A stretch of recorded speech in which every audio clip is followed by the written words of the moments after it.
The radar screens went dark at 3:47 hours, and nobody could explain why. $12 billion of the most advanced early warning systems on Earth simply stopped working, leaving the entire eastern seaboard blind to whatever was coming from the Pacific. In the underground command bunker beneath Cheyenne Mountain, General Marcus Reed stared at the wall of dead monitors, his weathered face reflecting the emergency lighting that bathed everything in apocalyptic red. "Sir, we have multiple bogies inbound. Bearing 270, estimated time to intercept 18 minutes," Sergeant Martinez called out, his voice cracking despite years of training. The backup systems were painting a nightmare scenario, unknown aircraft moving at impossible speeds, their signatures unlike anything in the known databases. Reed's jaw tightened as he processed the implications. These weren't commercial flights gone off course. These weren't even military aircraft from any nation they were tracking. The silence that followed stretched like a taut wire ready to snap. Every technician, every analyst, every officer in that bunker understood what 18 minutes meant. 18 minutes to scramble fighters. 18 minutes to verify hostile intent. 18 minutes to potentially authorize the unthinkable. Reed's hand hovered over the red phone that connected directly to the president, but something held him back. Protocol demanded immediate escalation, yet his instincts whispered that this situation required something beyond the standard playbook. "What do we have available for immediate scramble?" Reed's voice cut through the tension like a blade. The air traffic controller's fingers danced across his console, pulling up every asset within striking distance. F-22 Raptors from Joint Base Elmendorf. F-35 Lightning IIs from Edwards. A handful of aging F-16s from various National Guard units scattered across the western states. Each aircraft represented millions of dollars and irreplaceable human lives, yet none seemed adequate for whatever was approaching their shores. "Sir," the controller hesitated, his eyes fixed on a single blip that appeared different from the others. "There's one more asset, experimental program classified beyond my clearance level. Call sign." He paused, reading the designation twice to be certain. "Call sign Vixen 1, currently stationed at Groom Lake, estimated flight time to intercept .7 minutes." Reed frowned. 7 minutes was impossible unless this mysterious aircraft was already airborne, already positioned, already waiting. The general's decades of experience had taught him to trust verified intelligence over gut feelings, but tonight felt different. Tonight felt like the kind of moment that would be studied in war colleges for generations to come, assuming anyone survived to study it. "Get me everything on Vixen 1, Reed commanded, his voice betraying none of the uncertainty gnawing at his chest. "And prep for immediate launch authorization." The unknown bogies continued their relentless approach, growing larger on the backup radar with each passing second, while somewhere in the Nevada desert, an aircraft that shouldn't exist prepared to write its name across the sky in fire and fury. The most advanced stealth fighter ever built sat motionless on the tarmac at Groom Lake, its angular surfaces drinking in the desert moonlight like a mechanical predator carved from shadows and secrets. Major Kalina, Vixen, Volkov ran her pre-flight checklist with the methodical precision of someone who had performed this ritual thousands of times, yet tonight felt different.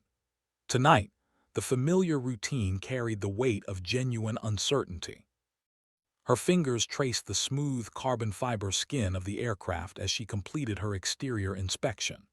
The jet bore no official designation, no squadron markings, no national insignia, just a matte black finish that seemed to absorb light itself.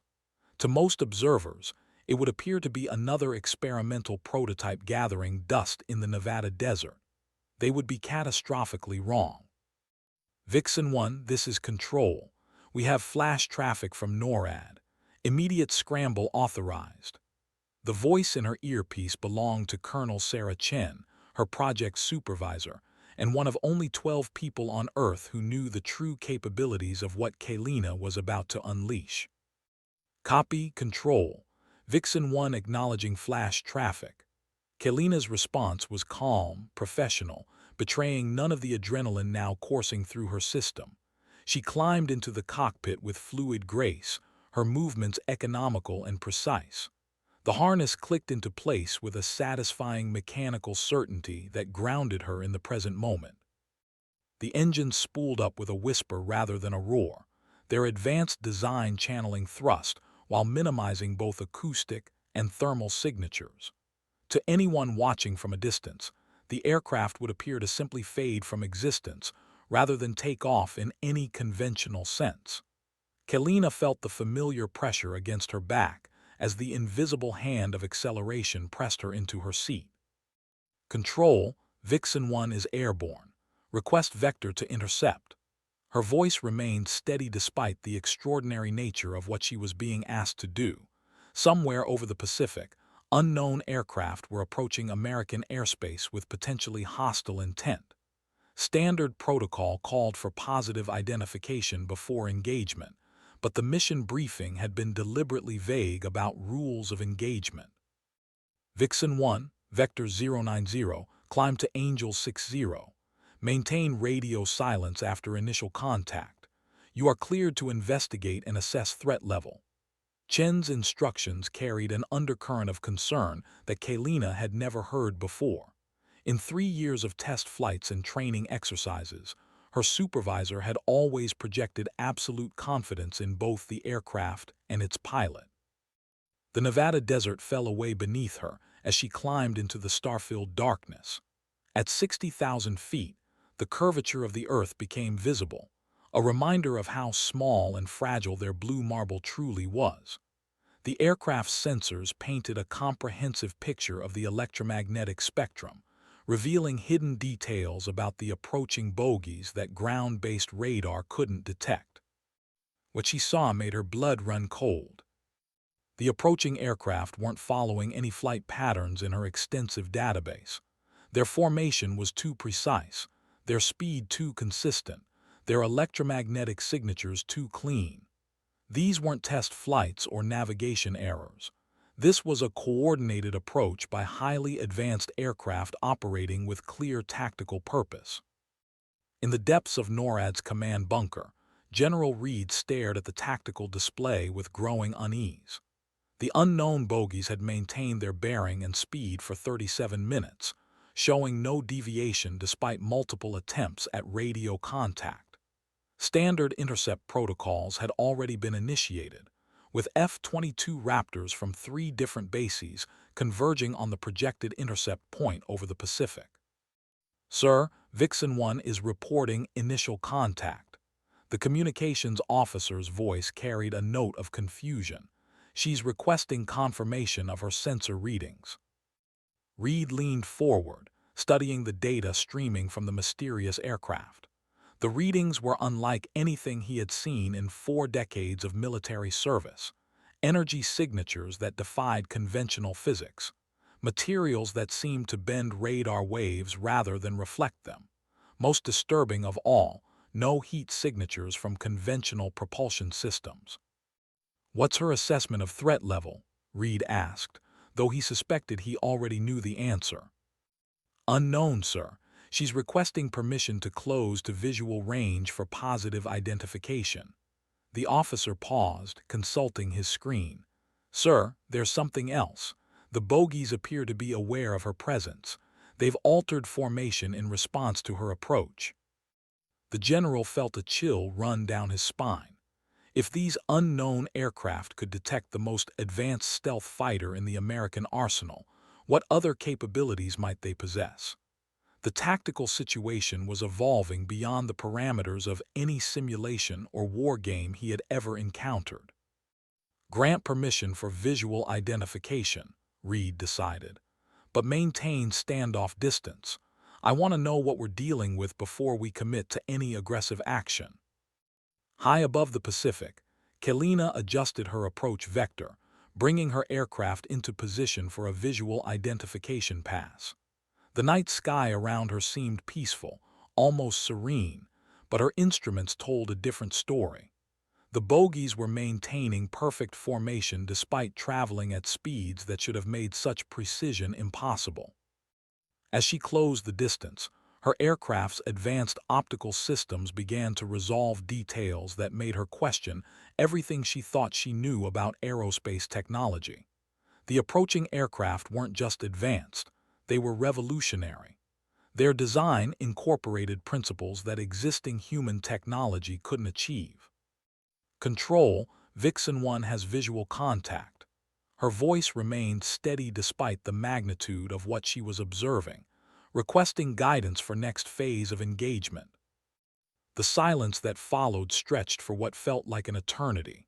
In that moment, suspended between Earth and space, between the known and unknown, Kalina Volkov realized that nothing would ever be the same again. The formation of unknown aircraft stretched across 15 miles of night sky, their surfaces reflecting starlight in patterns that seemed to shift and flow like liquid mercury.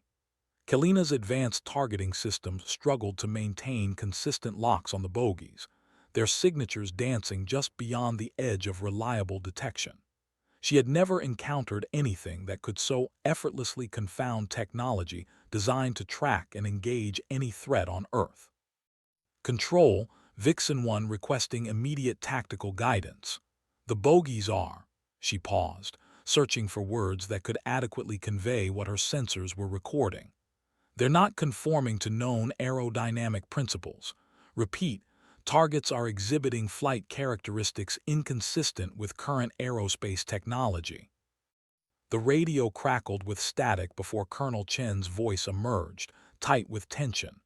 Vixen 1, maintain observation distance. Do not, repeat, do not attempt aggressive maneuvers. We're seeing your sensor data and frankly, we don't understand it either.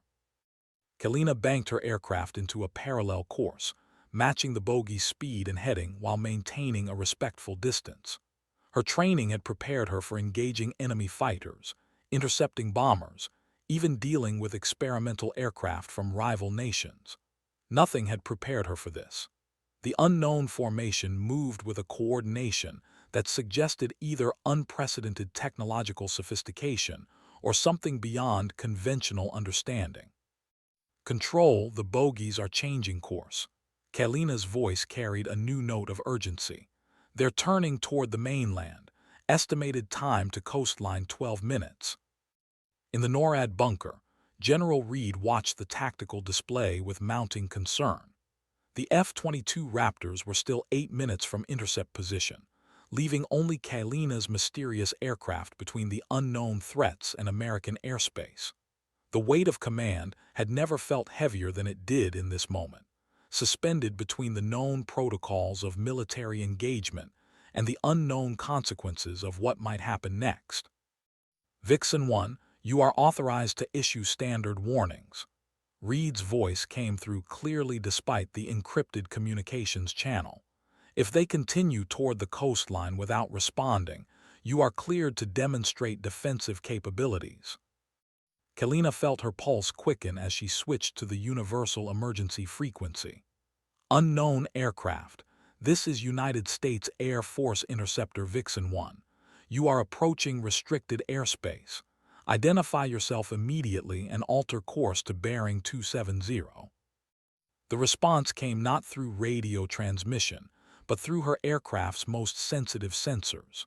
The lead bogie emitted a pulse of electromagnetic energy that briefly illuminated every system in her fighter. It wasn't aggressive, more like a greeting, or perhaps a gentle probe to understand the nature of her aircraft. Control, the lead bogie just performed some kind of sensor sweep. My systems are all green, but they definitely know exactly what I'm flying.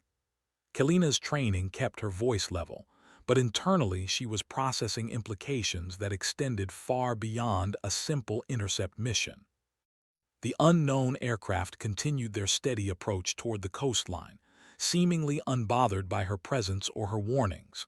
Their formation remained perfect, their speed constant, their purpose unknowable. Whatever or whoever was controlling these aircraft possessed technology that made her own cutting-edge fighter seem primitive by comparison.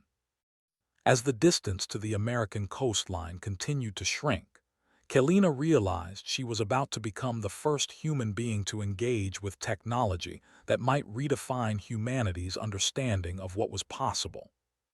The lead bogey suddenly accelerated, breaking from the formation with a burst of speed that defied everything Kalina understood about physics and propulsion.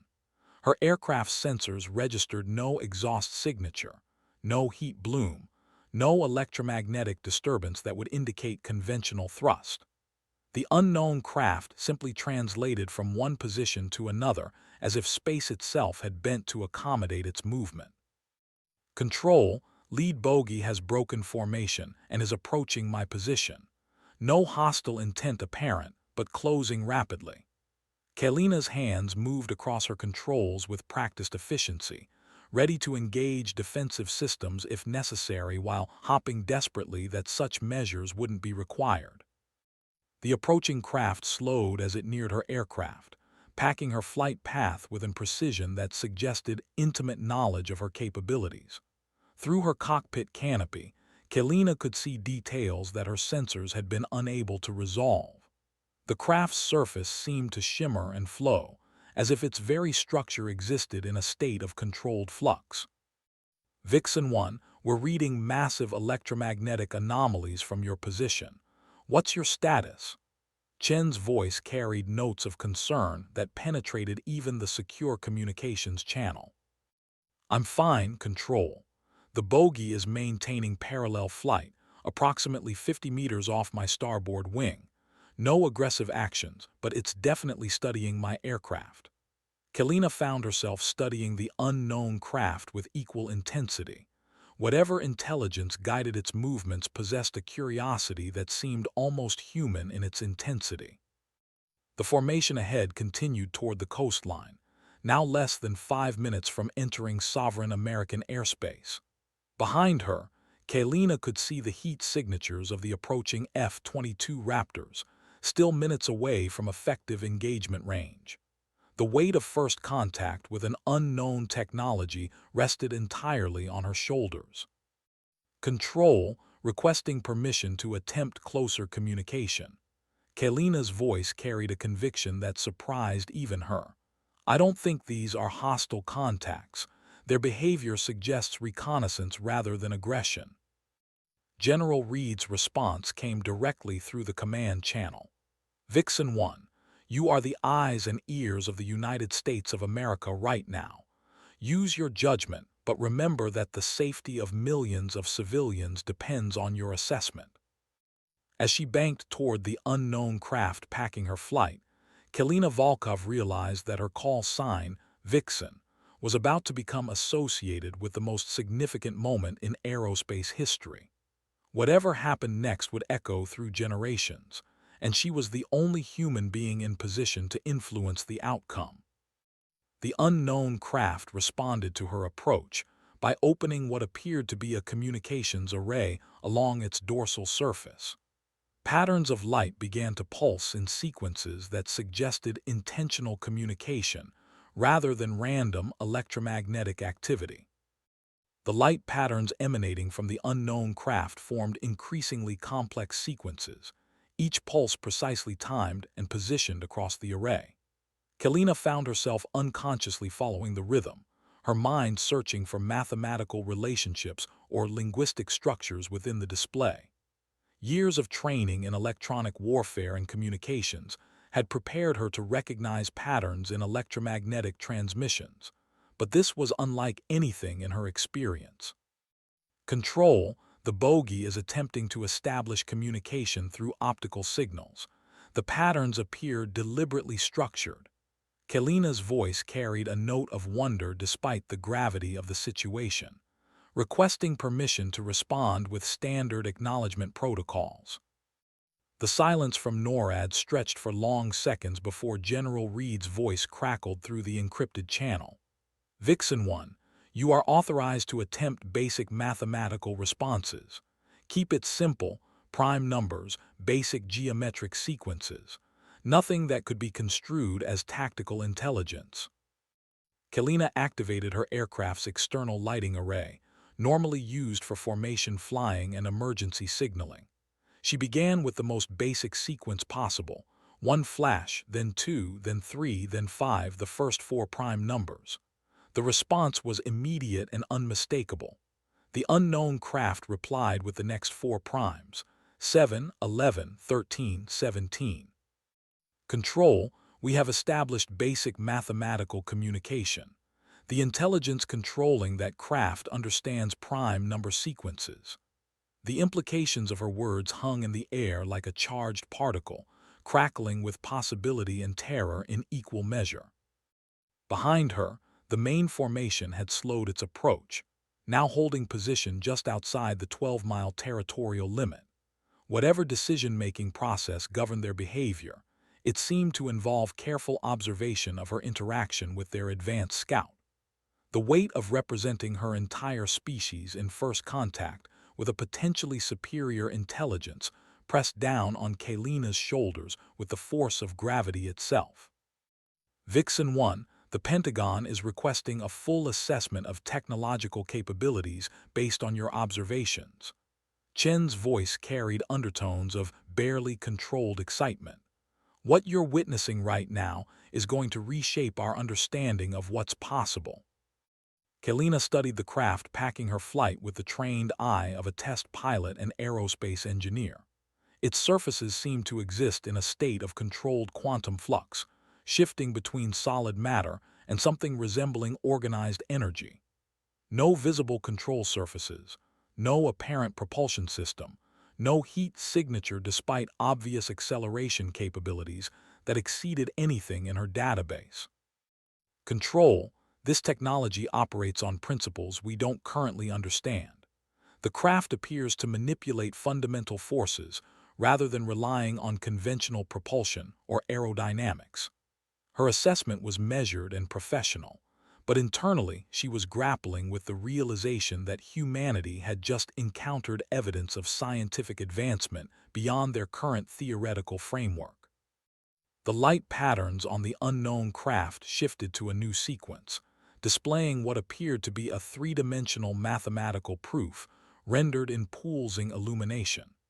Kalina recognized elements of calculus and geometric topology, but the overall structure suggested mathematical relationships that human mathematics had not yet discovered.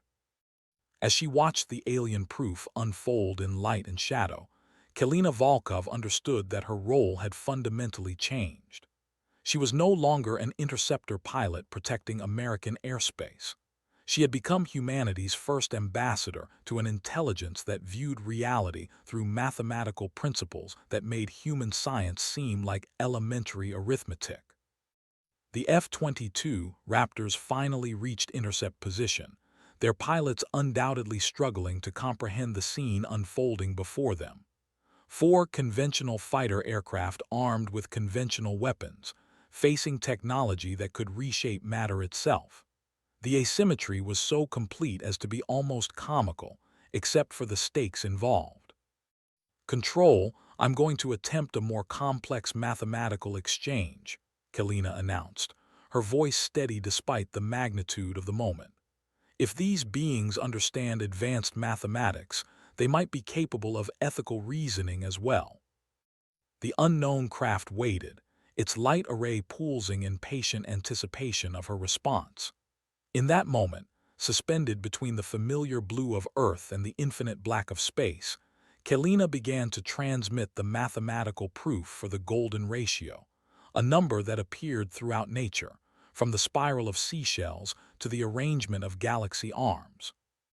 The response that came back would haunt her dreams for the rest of her life.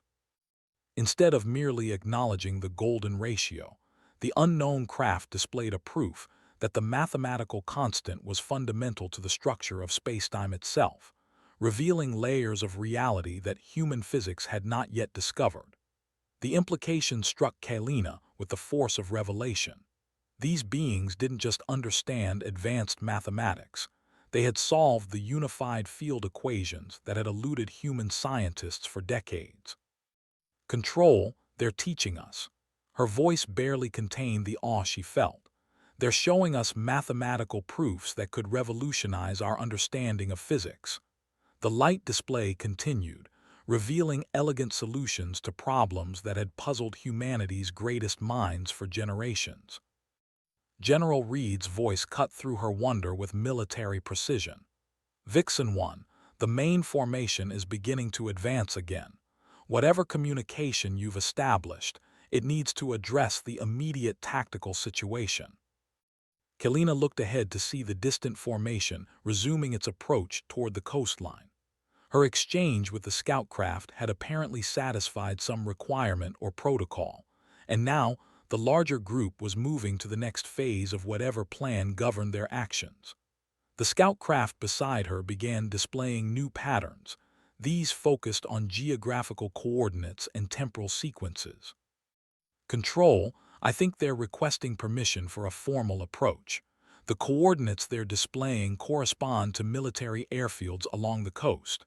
Kelina's interpretation carried the weight of first contact protocols that had never been seriously tested. I believe they want to land. The silence from NORAD stretched for nearly a full minute as the implications of her assessment rippled through the chain of command. Somewhere in Washington, phones were ringing and secure conferences were being established at the highest levels of government. The decision about whether to allow potentially alien technology to land on American soil would reshape history regardless of the choice made. Vixen 1, maintain position and continue communication. We're going to need more information before authorizing any kind of landing. Reed's voice carried the strain of a commander facing a situation beyond all previous experience. Try to determine their intentions regarding peaceful contact. The scout craft seemed to anticipate her question, immediately beginning a new light sequence that displayed images rather than mathematical proofs. The pictures formed in three-dimensional light were unmistakably Earth as seen from space, followed by detailed renderings of human aircraft, cities, and recognizable landmarks. The message was clear. They had been watching humanity for some time. The final image in the sequence showed a symbol that made Kelina's breath catch in her throat. It was the United Nations emblem, rendered in perfect detail down to the olive branches and world map. These beings understood human political structures and apparently wished to engage through established diplomatic channels. Control, they're displaying the UN symbol. I think they want to make formal contact through international diplomatic protocols. Kelina's voice carried a note of relief. This appears to be a peaceful first contact scenario. As she transmitted acknowledgement of their diplomatic intent, Kelina realized that her call sign, Vixen, would forever be associated with humanity's first conversation with an intelligence from beyond Earth. The diplomatic implications of the aliens' knowledge of human institutions sent shockwaves through the command structure from NORAD to the Pentagon. Within minutes of Kelina's report, secure communications channels lit up between Washington, New York, and Geneva as world leaders grappled with the unprecedented situation. The aliens' display of the United Nations emblem suggested they understood humanity's attempts at international cooperation, but it also raised disturbing questions about the extent of their surveillance. Vixen 1, we're patching you through to the Secretary of State's Emergency Response Team. General Reed's voice carried new notes of tension as the situation escalated beyond military parameters. You're about to become our de facto ambassador until proper diplomatic channels can be established. Kelina felt the weight of history settling on her shoulders as her radio crackled with new voices. Diplomats, linguists, and xenobiologists who had spent their careers preparing for this theoretical moment were now depending on her observations to guide humanity's first steps into a larger universe. The scout craft beside her maintained its patient pace, apparently aware that complex consultations were taking place. Major Volkov, this is Dr. Sarah Martinez, Director of Xenological Studies at Georgetown University. The voice belonged to someone clearly struggling to maintain professional composure. Can you describe any visual indicators of the beings controlling these craft? Any evidence of biological or artificial intelligence? Kalina studied the scout craft with renewed intensity, searching for viewport, sensor arrays, or any indication of how its occupants perceived their environment. The surface remained seamlessly smooth, offering no obvious clues about what lay within. Negative visual on occupants, Dr. Martinez. The craft appears to be sealed, with no visible observation ports or external sensors. Either the entire hull functions as a sensor array, or the intelligence controlling it doesn't rely on conventional optical observation. The main formation ahead had slowed to a crawl, maintaining position just outside territorial waters while apparently awaiting the outcome of her diplomatic exchange. The precision of their formation and their patient adherence to international boundaries suggested they understood human concepts of sovereignty and territory, knowledge that implied extended observation of human civilization. Major, this is Ambassador Patricia Chen from the UN Security Council Emergency Session. A new voice joined the growing constellation of experts monitoring her communications. We need to understand their intentions regarding formal diplomatic contact. Are they seeking government-to-government relations, or do they appear to represent some form of interplanetary organization? The scout craft seemed to anticipate the question, beginning a new light display that showed detailed organizational charts of various human institutions: the United Nations, NATO, the European Union, and others. The level of detail was staggering, including accurate representations of command structures and political relationships that would require years of careful study to compile. They understand our organizational structures in remarkable detail, Kalina reported. They're displaying accurate information about international treaties, military alliances, and diplomatic protocols. This level of knowledge suggests either extensive surveillance or direct interaction with human information systems. The implications were staggering. If these beings had access to classified diplomatic and military information, the security assumptions underlying all human international relations were fundamentally compromised. Every secret treaty, every classified communication, every private diplomatic exchange might have been observed and cataloged by intelligences possessing technology beyond human comprehension. Vixen 1, the president is being briefed on the situation. Reed's voice cut through the growing chorus of expert consultations. Continue your diplomatic exchange, but be aware that you're now operating under direct presidential authority. Every word you transmit has the full weight of the United States government behind it. The scout craft's next display showed something that made Kalina's blood run cold: detailed schematics of her own aircraft, complete with classified specifications that should have been known only to a handful of engineers and military personnel. They weren't just observing human technology, they understood it completely, down to the quantum-level processes that enabled her stealth capabilities. The message was unmistakable. Despite humanity's most advanced military technology, these beings possessed such overwhelming technological superiority that conventional concepts of defense or deterrence were meaningless.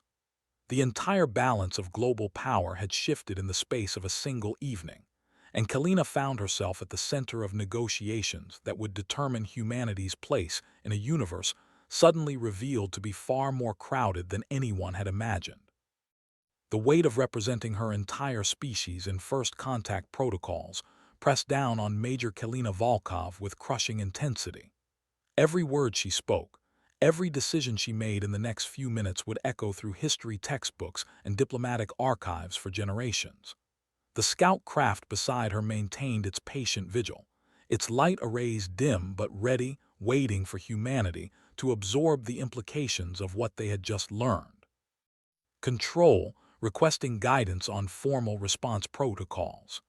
Kalina's voice remained steady despite the magnitude of the moment. The beings clearly understand our technological capabilities and organizational structures. How do we proceed with formal diplomatic contact? Dr. Martinez's voice crackled through the communications channel with barely contained excitement. Major, We need to establish basic diplomatic principles. Try to determine if they recognize concepts of sovereignty, territorial integrity, and peaceful coexistence. These will be fundamental to any formal treaty discussions. Kalina activated her aircraft's external lights in the sequence that had become their established communication protocol.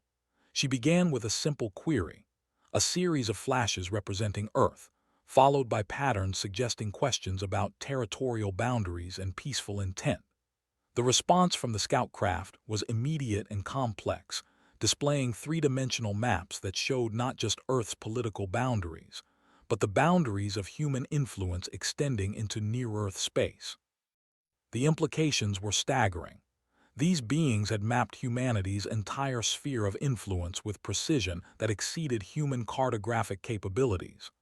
They understood not just terrestrial politics, but the network of satellites, space stations, and deep space monitoring systems that formed humanity's extended technological presence. "They're showing us our own space infrastructure," Kalina reported, her voice tight with amazement.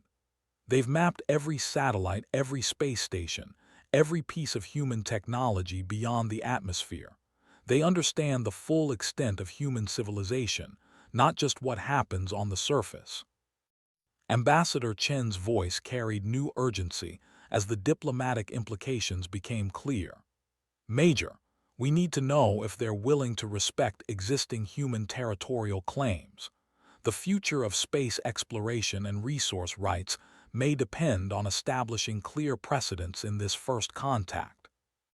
The scout craft seemed to understand the importance of territorial concepts, displaying a complex legal framework that appeared to extend human maritime and aerospace law into three-dimensional space. The level of detail suggested they had studied human legal systems as thoroughly as they had studied human technology and politics. "Control, they're proposing what appears to be a three-dimensional extension of international law into space. They seem willing to recognize human territorial claims within our current sphere of influence." Kalina paused, studying the intricate legal frameworks being displayed. "But they're also suggesting that these territorial concepts need to be formalized through proper diplomatic channels." The main formation ahead had now stopped completely, maintaining perfect position just outside the 12-mile limit, while their scout craft conducted detailed negotiations with a single human pilot. The patience they displayed suggested either supreme confidence in their technological superiority or genuine commitment to peaceful resolution of first contact protocols. Vixen 1, the UN Security Council has voted to authorize preliminary diplomatic contact. Ambassador Chen's announcement carried the weight of global consensus achieved in record time. "You are hereby designated as humanity's interim representative for establishing formal communication protocols. The full diplomatic team will be assembled within the hour." As Kalina acknowledged her new role as humanity's first interstellar diplomat, the scout craft began displaying the most complex sequence yet. Detailed proposals for formal diplomatic contact, including suggested locations for meetings, security protocols for both species, and frameworks for ongoing communication. The beings weren't just announcing their presence. They were offering humanity a carefully planned path toward joining a larger galactic community. The night sky above the Pacific had become the stage for humanity's graduation from a single-planet species to something larger and more significant. And Major Kalina, Vixen Volkov, found herself writing the first page of that new chapter in human history. The formal diplomatic proposals being displayed by the scout craft revealed a level of preparation that suggested this first contact had been planned for years, possibly decades. The aliens had developed detailed protocols for integrating a new species into what appeared to be an established interstellar community, complete with legal frameworks, technological exchange programs, and cultural preservation guidelines. "Control, they're showing me what appears to be a comprehensive first contact package," Kalina reported, her voice carrying notes of wonder as she absorbed the implications. "Legal frameworks, technology transfer protocols, cultural exchange programs. This is a detailed roadmap for joining an interstellar civilization. Dr. Martinez's voice crackled with excitement. Major, are you seeing any indicators of how many other species they represent? Any evidence of the scale of this interstellar community they're describing?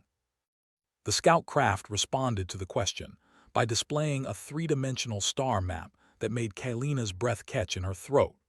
Hundreds of systems were marked with symbols indicating inhabited worlds, trade routes, and what appeared to be political boundaries extending across vast reaches of the galaxy.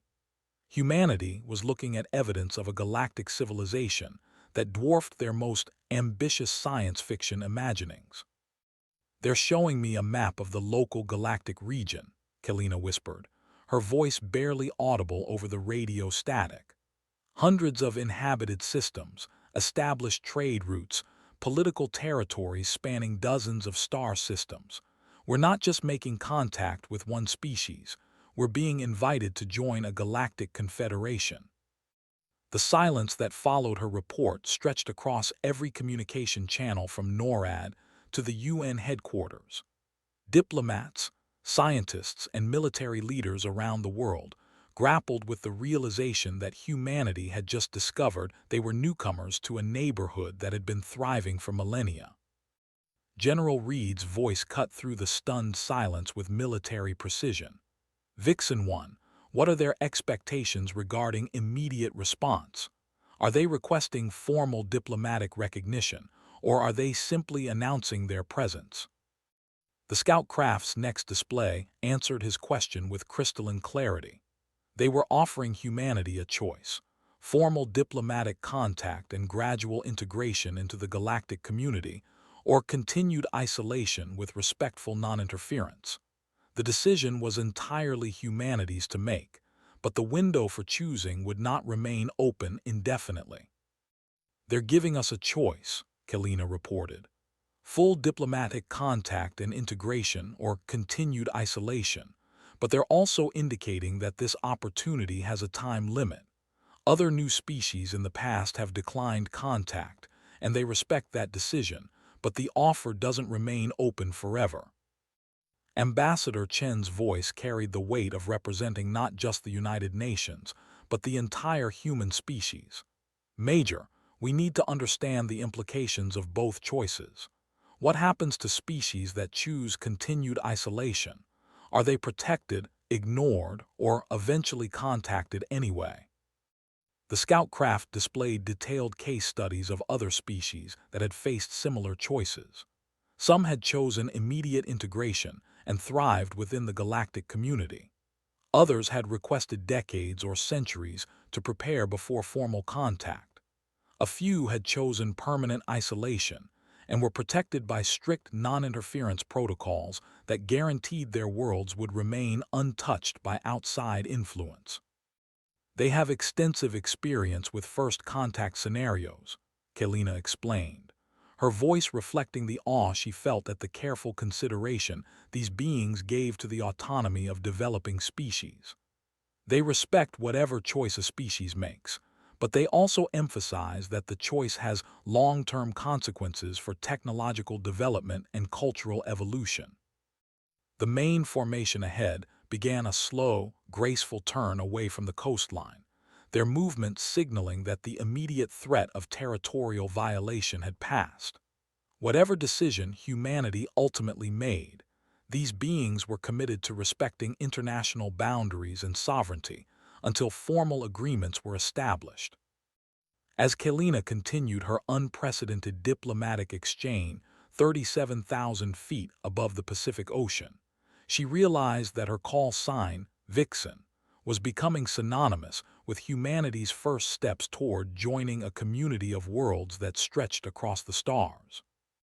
The case studies displayed by the scout craft revealed the staggering complexity of managing contact between species at vastly different levels of technological development. Some civilizations had achieved peaceful integration within decades, while others had required centuries to develop the social and technological foundations necessary for meaningful participation in galactic affairs. The pattern that emerged suggested that success depended largely on a species' ability to move beyond purely planetary concerns and embrace interstellar perspectives. Control, they're showing me detailed histories of successful and unsuccessful integration attempts, Kalina reported, her voice tight with concentration as she absorbed information that would reshape anthropology and political science. The key factors appear to be social cohesion, technological adaptability, and what they're calling conceptual flexibility, the ability to adapt to radically new paradigms of existence. Dr. Martinez's voice carried new urgency as the implications became clear. Major, can you determine humanity's current assessment in their evaluation framework? Do they consider us ready for integration, or are they suggesting a longer preparation period? The Scout Craft's response was both encouraging and sobering. Humanity scored well on technological adaptability and conceptual flexibility, as evidenced by rapid advancement in space technology and theoretical physics. However, the persistent conflicts between human nations and the absence of truly global governance structures were identified as significant obstacles to successful integration. They're giving us a mixed assessment, Kalina explained. Our technological progress and intellectual adaptability are considered excellent indicators of integration potential, but our political fragmentation and territorial conflicts are seen as serious impediments to joining an interstellar community that requires unprecedented levels of cooperation. Ambassador Chen's voice reflected the weight of representing a species being evaluated for cosmic citizenship. Major, are they offering assistance with resolving these political challenges, or do they expect us to address them independently? The Scout Craft displayed what appeared to be a comprehensive assistance package, including conflict resolution protocols, governmental integration frameworks, and economic systems designed to function across interstellar distances. The level of detail suggested they had helped numerous species navigate similar challenges, with varying degrees of success. They have extensive experience helping species overcome political fragmentation, Kalina reported. They're offering advisory services, technological assistance, and mediation support, but they emphasize that the fundamental changes have to come from within human society. They won't impose solutions, only provide tools and guidance. General Reed's voice carried strategic concerns that extended far beyond the immediate diplomatic situation. Vixen 1, what are the security implications of accepting their assistance? Are we looking at technological dependence,